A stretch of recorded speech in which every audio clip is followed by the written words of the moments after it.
Hello lovely people, welcome back to my channel. It's Canisha.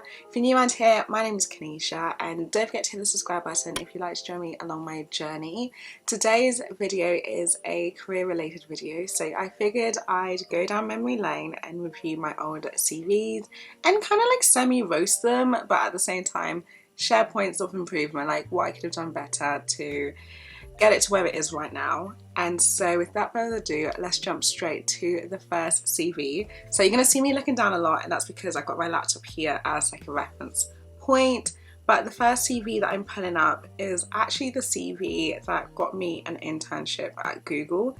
And honestly, looking at the CV now, I don't think it would have made it past the ATS system, like if I'm being completely honest. But I think what helped was I applied to Google via Top Black Talent program. So this was on Bright Network. So I applied to them, just uploaded my CV, got selected for this program, and then from the program they already had our CVs, so the recruiter could look at them straight away.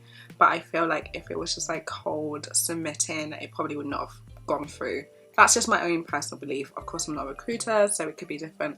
But anyway, so this first CV, I'll start off by saying problem number one is that it's 2 pages long. So bear in mind, I made the CV end of 2018, early 2019. And so I was in my third year university just before I did my year in industry. And problem number one is the use of space at the top. Oh my gosh, my name does not need to be that big on a CV. Like, I've wasted so much potential space to be writing about either my skills, my experience, etc. So first no is the use of space at the top and how big my name is. The other thing that I did wrong was, you know, I love me some colour, but this format and the colours I chose, I don't think it's needed. Also, I think because the bottom section, so where it's got professional profile, key achievements, proficiencies on the left, and then the rest of my employment history on the right, I think it's just hard to figure out what to pay attention to first. So I also don't like the way that I've structured it that way.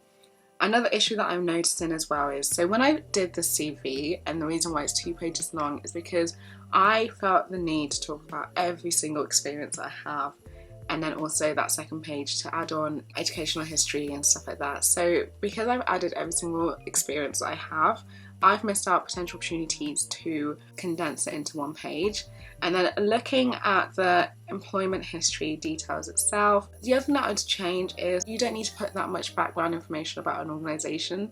So I put up a lot of information, like for example the tech startup, I mentioned what it was, being part of a small team, like that's unnecessary information. Also with all of these bullet points underneath responsibilities, another issue that I had is I literally just outlined what a job responsibility is, rather than talking about my deliverables, like what did I achieve within that role, what was some measurable metrics that I got out of it.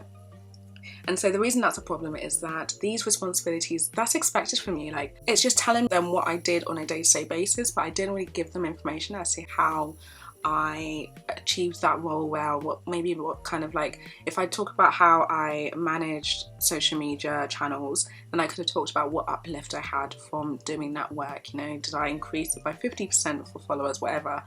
I didn't mention this, I just said that was my responsibility. And the other thing that I probably did wrong in this is just looking at the proficiencies. A lot of these things are okay to have, like for example talking about excellent in IT skills, project management skills, great communicator, but I feel like if I had focused more on the hard skills, so for example talking about the proficient IT skills, then I could have added in things like Canva, I could have mentioned other tools and softwares that I use, or I could talk about certificates that I might have gotten. I don't feel like I needed this key achievement section. I don't feel like it does a lot to add value to the CV. Like I definitely think because I was in my penultimate year, I definitely felt like I needed to show the things that I've achieved, which I think, you know, fair enough, that's what I was doing. But I definitely think I could have done without having this key achievement section. And then the last page, like, I don't know why I needed 2 pages. Word of advice, keep everything to 1 page where possible. If it's going on to 2, really assess, is that experience that you're talking about really necessary to include in your CV? Because sometimes the experience that we're talking about, it's relevant experience to what we'd like to apply for. So yeah, so that was my first CV. I still managed to do well because I did get that internship. So I think maybe it also depends what your recruiter's looking for, what the organisation's looking for, because definitely the good thing about that CV, looking at it, it just showed that I did more than just study. I got involved with being a student ambassador, call campaigns, I had interest in hobbies, I talked about my own business, social enterprise. Like, I think all of these facets added to just how well-rounded my experience was, my areas of interest, and my community involvement. So I can see with like the actual content why it would be selected, but just on appearance basis and thinking about the ATS system, I don't feel like I made good use of spacing and just the design element. So the next thing, oh, I'd also add contact details. They're on the second page. You're making it harder for your recruiter to find how to get in contact with you. So yeah, make that first page. Well, I mean, you're only going to have the one page, but put it up a lot higher. So the next CV that I'm looking at is from after my internship, so 2019 to early 2020. So this would have been one of the CVs that I was using to look for a graduate opportunity.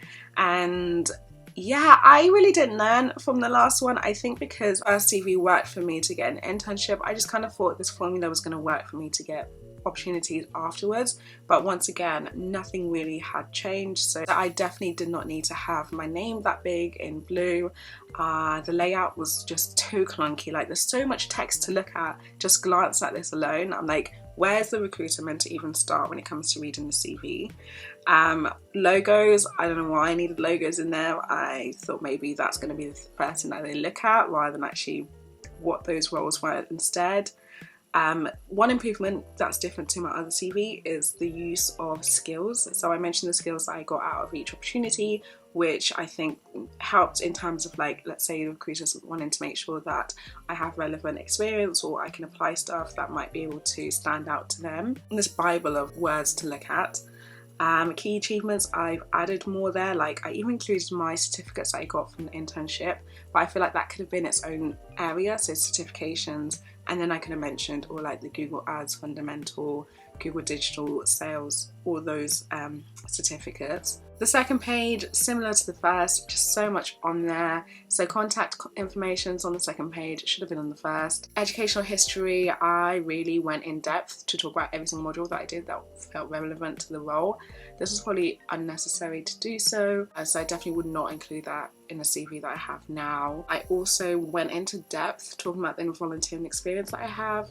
I feel like just dropping the name would have been enough, maybe the year, but I didn't need to add all that information in there. Extracurricular, once again, I feel like I could have just summarised both those things or just selected one to talk about specifically, because I remember in my current CV I only talk about being president of Swansea Women Business Society, and that was because it was a step up from what I'd done as charity officer.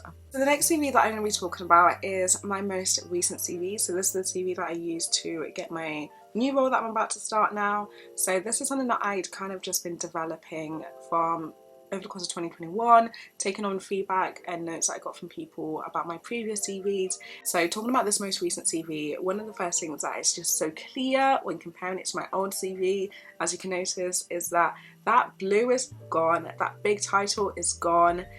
Everything is now one page instead of 2 pages long. It's very easy to read now. My contact information is at the top, you don't have to search for it, and there's just structure to it so that when you're looking at it for the first time, you know you go from top to bottom. So those were the first things I was told, like, you know what, just simplify it. And even with I think they say with Harvard University, one of the things is like this is the structure they do their CVs, and that's just because simple is better. Like, you don't have to get creative because you're going against technology as the first round, so sometimes your CV might not be looked at by a person straight away, so you kind of want to make sure it goes through that system first and then gets looked at. But yeah, the CV is already a world apart from that first 2 that I did. I kept the personal profile, but this one, it was way more structured. I jumped in to talk about how I am a motivated, focused and creative marketer with experience in digital marketing, content management and strategy development. Already I was listing out things that I've seen in the job description that felt relevant to the experiences that I had already. So I've got experience in digital marketing, I've got experience in content management and I've got experience in strategy development. But these were things that stood out for me from the job description as things that were important.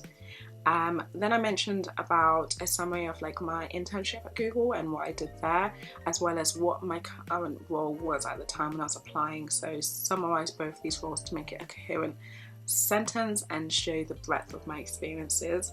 And then I go in to talk about some of my skills, so attention to detail, analytical thinking, creative problem solving, and those were things that were listed in the job application. So I really wanted them to see that my skills matched to what they were looking for and emphasize this a lot.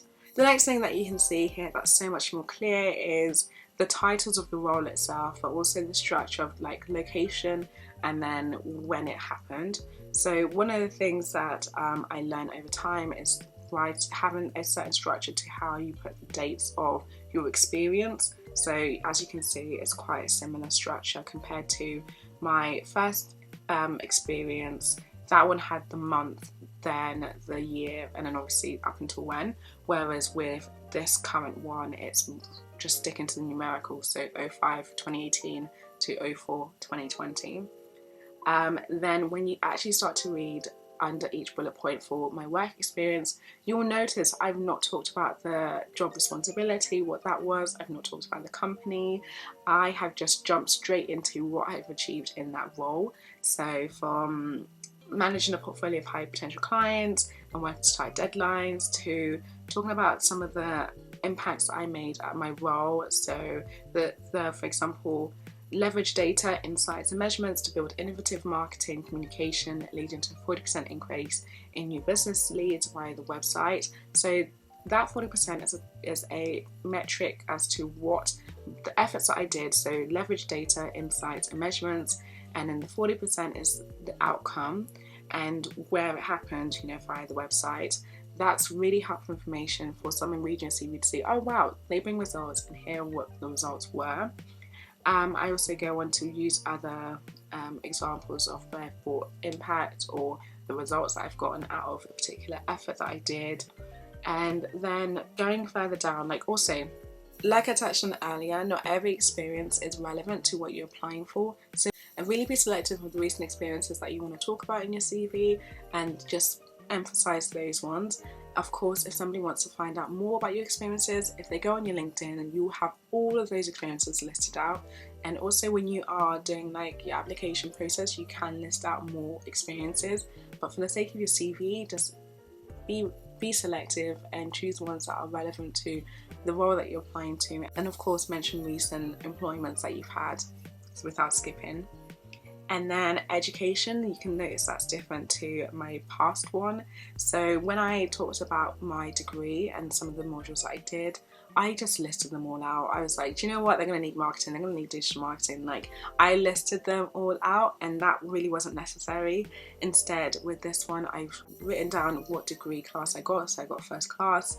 And then I wrote down the name of the degree itself and the time that I did it on the right-hand side. Same goes with my sixth form experience. So just summarised the courses that I did then, those A levels. And then lastly, for certificates and interests. So before, in my first two CVs, this would have been under key achievements and proficiencies. What I've done in my most recent ones is just summarise. So certifications, I summarised all those Google certificates that I got from my internship. And then interests and hobbies, that's where I've talked about some things that felt relevant. So I mentioned how I am a content creator on YouTube and also linked my channel, and I also mentioned that I'm an avid reader. So I kind of just thought that could show my personality, the things I'm interested in. And if you're like me and like creating content or doing something that is quite a hobby, sometimes you don't realise that that can really help sell your CV or sell your experiences, because it just shows how many other skills you're getting from the things that you're doing. And all the things that I do on my YouTube, especially career related content, feels relevant to my experience. So putting a side by side between that first resume that I did that got me an internship at Google, the current resume that I have, you can tell it's worlds apart.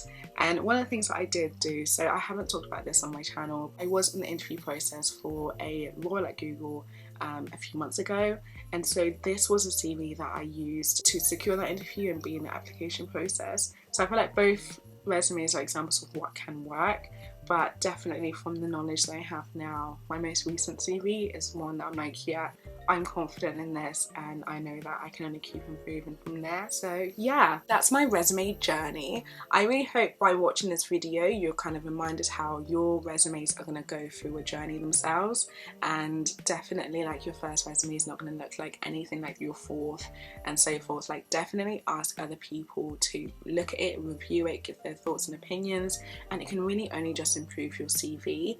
And also sometimes the proof is in the pudding. Like if you are getting callbacks from your CV, then it shows it works. If not, then think about how can you tweak it to make it better. How can you make sure what you're referencing in your CV is relevant to the exact role you're applying to. Like don't forget to tailor your CV to the exact role and organization you're coming to.